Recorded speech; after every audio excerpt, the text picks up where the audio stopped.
মালদায় কার্বাইড গান ফেটে জখম, দৃষ্টিহীন হওয়ার আশঙ্কা বেশ কয়েকজনের।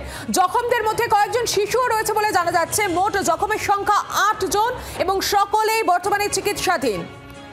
মালদার খবর আপনাদের সামনে তুলে ধরেছি। কার্বাইড গান ফেটে গুরুতর জখম হয়েছেন বহু মানুষ এবং সকলেরই দৃষ্টিহীন হওয়ার আশঙ্কা প্রকাশ করা হচ্ছে। জখমদের মধ্যে বেশ কয়েকজন শিশুও রয়েছে, সকলেই বর্তমানে চিকিৎসাধীন। আরো বিস্তারিত জানাবেন, সঙ্গে রয়েছেন প্রতিনিধি রণজয় সিংহ। রণজয়, কি জানা যাচ্ছে, কি হয়েছে গোটা বিষয়?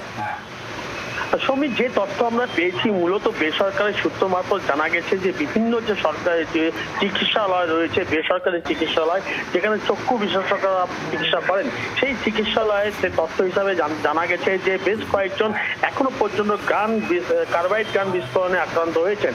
এই এখনো পর্যন্ত প্রায় 10 জনের এমন নমুনা পাওয়া গেছে যাদের চোখে এমন গান বিস্ফোরণের নমুনা পাওয়া গেছে, যে তথ্য পাওয়া গেছে, এবং তাদের চিকিৎসা চলছে। এবং এই প্রত্যেকেরই চোখ দৃষ্টিহীন হতে পারে এমনটা সম্ভাবনা দেখা গেছে। এবং চক্ষু বিশেষজ্ঞরা বলছেন যে পরিস্থিতি তৈরি হচ্ছে তা অনেক পরিস্থিতি হতে পারে আগামী দিনে, এমনটা কিন্তু পরিস্থিতি। সরকারিভাবে সেই তথ্য এখন এসে পৌঁছায়নি। জেলা মুখ্য চিকিৎসক যারা রয়েছেন তারা কিন্তু পুরো বিষয়টি খতিয়ে দেখছেন। এবং এই চিকিৎসা যেহেতু বেসরকারি ভাবে হয়েছে, বেসরকারি চিকিৎসালয় হয়েছেন, বেসরকারি চিকিৎসকরা করেছেন যারা নিজস্ব প্রাইভেট চেম্বারে যে চিকিৎসা করেন, ফলে সেই তথ্য ধরেই এখন তারা প্রমাণ নেওয়ার চেষ্টা করছেন। এবং যারা আক্রান্ত হয়েছেন তাদের চোখের কি কন্ডিশন তা সরকারি হাসপাতালে নিয়ে এসে চিকিৎসা করবেন এমনটা জানা গেছে।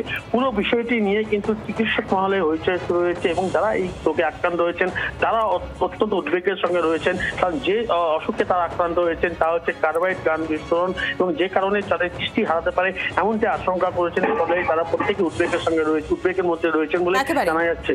সমী, ধন্যবাদ রণজয়। বাংলার আওয়াজ, বাঙালির আবেগ, জি 24 ঘন্টা।